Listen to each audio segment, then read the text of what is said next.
विश्वास, confidence स्वतःमध्ये, माझ्यामध्ये आणि संवाद साधण्याची कला ती मला महाटेकने दिली. आणि जिवंतपणा. आज मी जे काय माझं वय आहे, मी वय सांगत नाही, आणि वय सांगायचं नसतं, ते याचं कारण फक्त महाटेक आणि MIT आहे.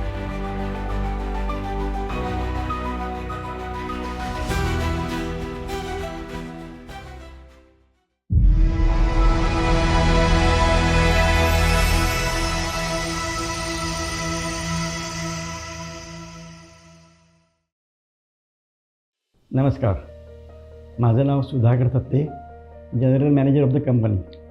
मी 1994 1 एप्रिल जॉईन झालो. असं म्हणतात की एप्रिल फूल केलं जातं, पण ह्या कंपनी मला एप्रिल फूल कधीच केलं नाही. आणि हे कारण असं आहे की कंपनी अशी आहे की इमाने इतबारे माणसाला प्रमोशन देते. तशाप्रमाणे माझा प्रवास चालू झाला. सरांची माझा विनय मराठे सर जे आमचे आत्ता नाहीत आपल्याबरोबर, त्यांच्याबरोबर माझा 25 वर्षाचा अनुभव आहे. टोटल मी 35 वर्ष कंपनी काम केलं. त्यांच्या वडिलांबरोबर मी काम केलं आणि तीच आमची स्फूर्ती होती. विनय सर म्हणजे आमचे विनय सर हे एक्झिबिशनमध्ये खूप एक्झिबिशनला फिरलेले आहेत, गेलेले आहेत. आउट ऑफ इंडिया त्यांनी बरेच एक्झिबिशन बघितलेली.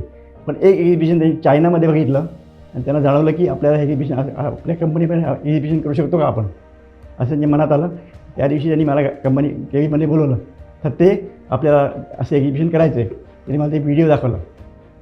सरांना म्हटलं आपल्याला काहीच अनुभव नाही आहे, आपण कसं करणार, आपण शिकायचं आणि आपण करायचं. त्यांचं पक्कं धोरण होतं की जे ठरवलं ते करायचं. अहो म्हटलं सर आपल्याकडे माणसं आहेत पण अनुभव नाही आहे, असं काय होईल म्हणून काळजी करू नका.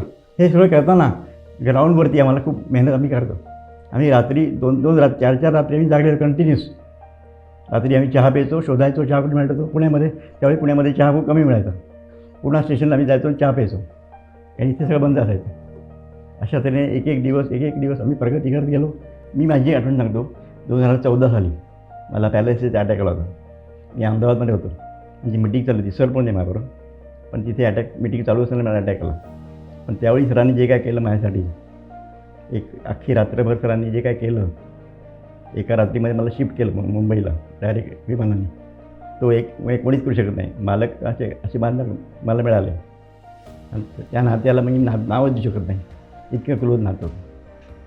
म्हणजे कुठल्याही अडचण माझ्याकडे आली किंवा कुठलंही काय झालं आम्ही शेअरिंग करायचं. कुठलेही मनातले प्रश्न, मनातले काही डाऊट्स सगळे आम्ही संवाद साधायचो.